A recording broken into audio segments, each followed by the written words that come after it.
The Evolution of Hypertension, a longitudinal case study. Title, From Silent Killer to Cardiac Complications, The Evolution of Hypertension in Mr. Elias Vance. Hypertension is often called the silent killer, but what does that really look like over time? In today's case study, we follow Mr. Elias Vance, a 54-year-old man, through the progression of untreated and complicated hypertension. This longitudinal journey highlights how elevated blood pressure can evolve from an asymptomatic condition into life-threatening cardiovascular disease, and what we can learn at each stage. Stage 1, the initial encounter, asymptomatic hypertension.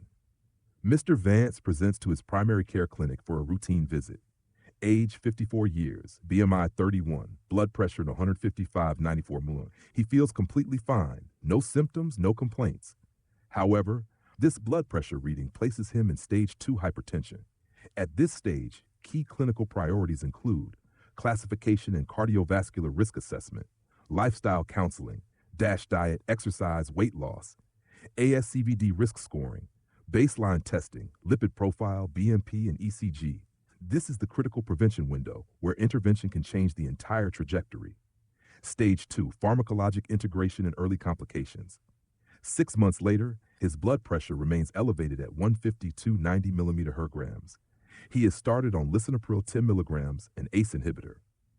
Now we focus on mechanism of action. ACE inhibition reduces angiotensin II and aldosterone, monitoring for adverse effects, hyperkalemia and dry cough, interdisciplinary care, pharmacist consultation, and NSAID review.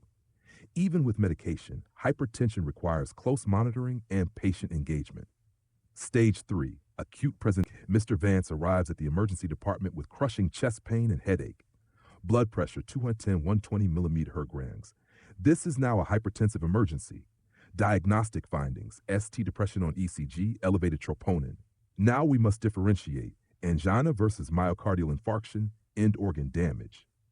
Clinical management includes controlled blood pressure reduction, emergency cardiac care, prevention of further ischemic injury. This stage illustrates how uncontrolled hypertension accelerates coronary artery disease. Stage 4, chronic sequelae, heart failure and valvular disease.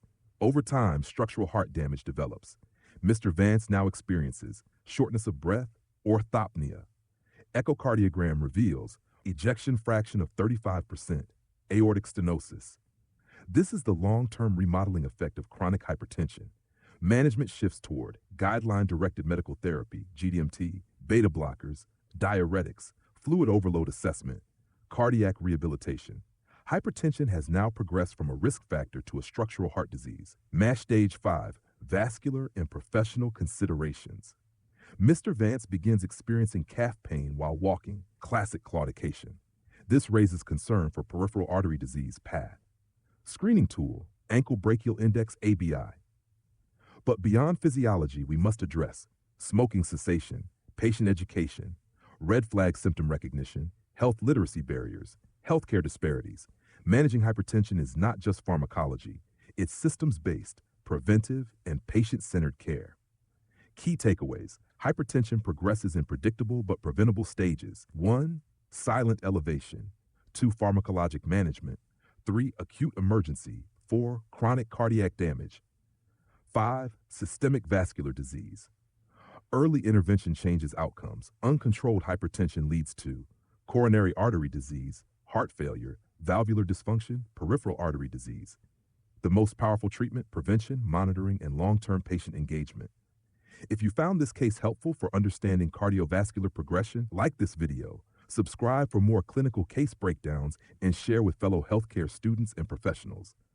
Hypertension may start silently, but its consequences speak loudly.